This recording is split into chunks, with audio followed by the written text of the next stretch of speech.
The Morning Majority with Brian Neiman, Mary Catherine Ham, and Brian Wilson on 630. WMAL. 7:07 on The Morning Majority. Good Wednesday morning to you. KT McFarland, Fox News National Security Analyst, joins us now. Good morning, KT. How's the new team? We're doing pretty well. Thank you very much. We're doing well. Great. You know, you have talked on many occasions about the need to be prepared for a cyber attack, and that is the next possible 9/11 type scenario that we're going to have to deal with in this country. No, bigger than that. It's going to be Pearl Harbor. Pearl Harbor. Okay. So what do you make of the Pentagon, I guess, leaking out, or is in the Wall Street Journal essentially saying that we will treat a cyber attack like an act of war? And I think one of the quotes from somebody within the military was, if you shut down our power grid, maybe we'll put a missile down one of your smokestacks. Yeah, I mean, it's the obvious. Yes, a cyber attack would be an act of war. That's the easy part. The hard part is figuring out what to do about it and where it came from. Because any country that's smart enough and sophisticated enough to do a major cyber attack on the United States is also smart and sophisticated enough to disguise where it comes from. Mm-hmm. And so the question is, what's the return address? Whose smokestack are you going to drop that missile down? You're not necessarily going to know.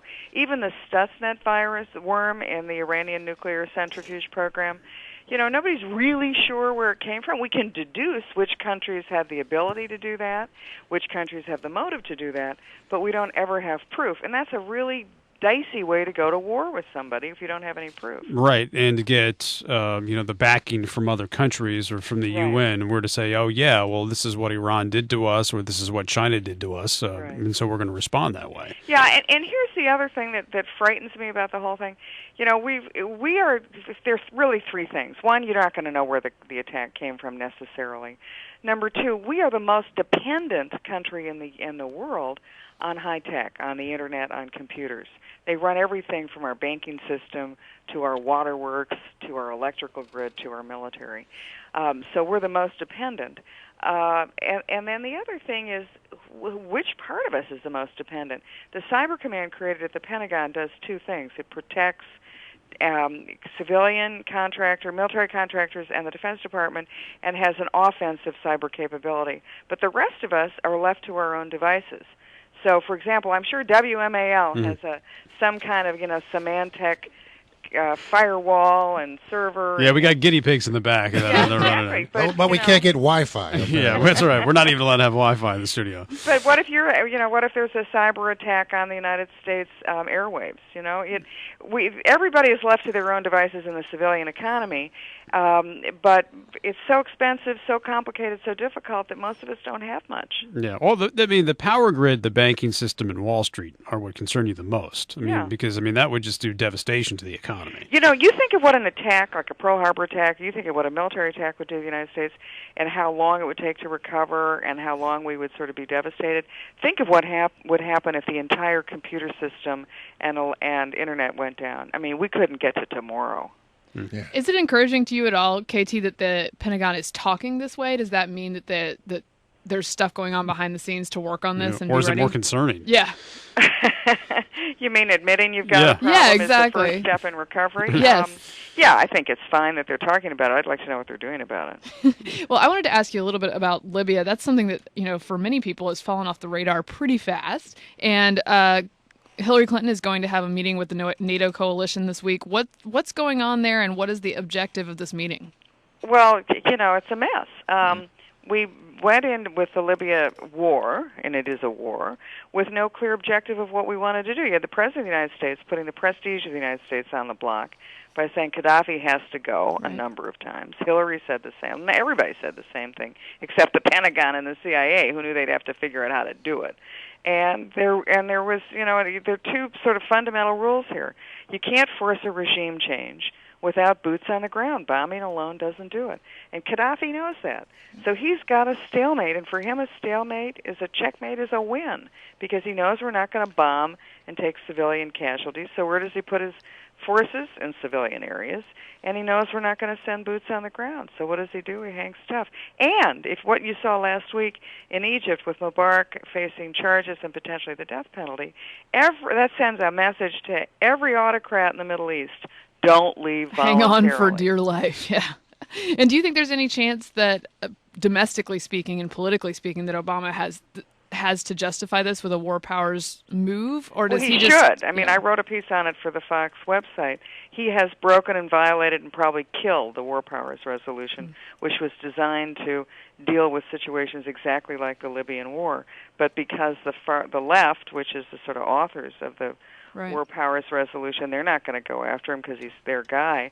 I think he's effectively killed the war powers resolution, which I think is a very, very sad state of affairs. Hey, KT, there's been a lot of changeover in the national security staff in the Obama administration, and now we're seeing some changes over at the Pentagon. Gates is on his sort of farewell tour around the world, and Admiral Mike Mullen is leaving. The president has nominated 4-star Army General Martin Dempsey to be the new chairman of the Joint Chiefs. Tell me what you know about him and how that's going to go. Yeah, I've talked to a number of people who've known him throughout his career, including even when he was at West Point. He is an excellent choice for this job for a couple of reasons. One, it's an army. The Army is the one service that has to figure out what it does next. We thought, well, we're not going to have any major land wars.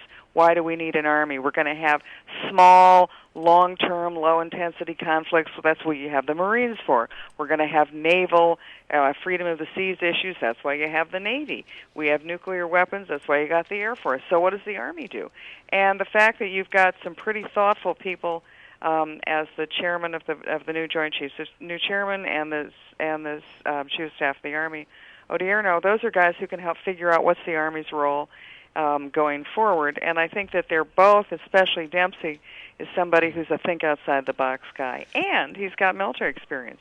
But we are seeing a lot of turnover. Do you have any concerns of the fact that we're moving a lot of chess pieces around the board right now, which is still a very critical time in our nation's... Well, the military, the one thing you don't want to do is leave everybody in the job forever. You've got to... The whole military is not individual-centric.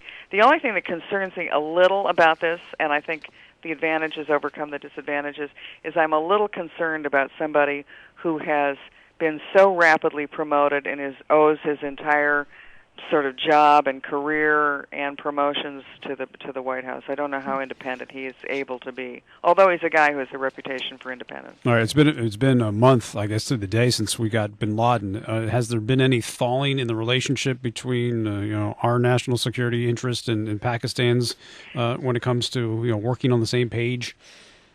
The only thing I can see, and it has nothing to do with Bin Laden, is that Al-Qaeda has stepped up its attacks in Pakistan on the naval base. And I think that, the whole point that you want to get to, that you may never get to, is for the Pakistani leadership to realize that their biggest problem is not India, but the problem within, and that is the Al-Qaeda, the militants, the penetration of their military and their intelligence service, and then to have the wherewithal and the ability to do something about it. And I don't know that Pakistan ever gets there. All right, KT, always great to have you on the show. Thanks very much. Congratulations! Thank you very much. Thank you much. Very excited. We'll talk to you next week. Bye. KT McFarland, National Security Analyst for